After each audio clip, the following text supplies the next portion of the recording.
That's right. We always start with the doggy, right? Right? All right. So new project, right, Tristan? Yeah. Yeah. Is the 3D printer, the 100, which we are assembling parts for. This is going to be the tool head. Got all the parts already. I've got all the rods and the heads and the stepper motors, and I'm making the parts that I have forgotten to make. Well, okay, forgotten's the wrong term. More like I made them and made them wrong. There's only a couple though. Let's see. Let's get to the parts. Yep. So these are the parts that I made. These are the ones that I haven't sorted yet.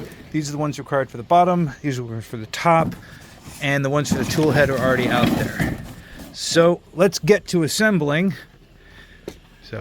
So the heat inserts, you take one of these and you heat it up, and then you seat it into the housing, which melts the PLA plastic around it, which causes a significantly better connection than just putting something in here. Then just threading the PLA. Yeah. Yeah.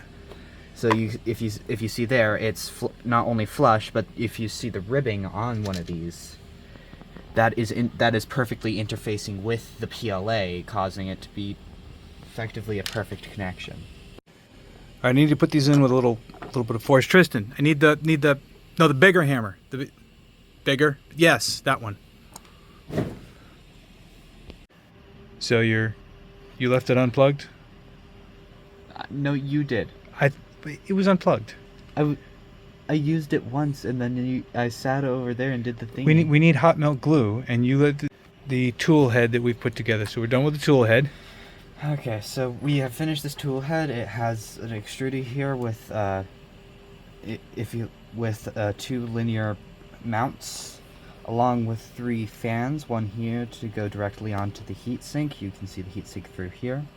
One here, and 2 here to pass air through somewhere. Through somewhere where? They're blowing, right? This area. They blow down. Oh, no, yeah. Why do they blow down? They blow down into this so that it comes out here. Mm-hmm. These two. Can you see that? The 2 ducts. Yeah, and then cools down the stuff after. And it's got to blow it really a lot because it prints so fast. Yeah. Right? Cooled down. Okay. All right. So next step is going to be the top gantry, which we would do right now if I had all the parts. And I have parts here too that are being made. And the reason is that some of the parts printed out improperly before, and I didn't realize it. And Printed out improperly, you cracked them. I didn't crack them. How'd they get cracked then? Did the crack fairy crack them? It's called hanger rot. Anyway, it's going to be done tomorrow morning, and tomorrow evening we'll be doing the body of the printer.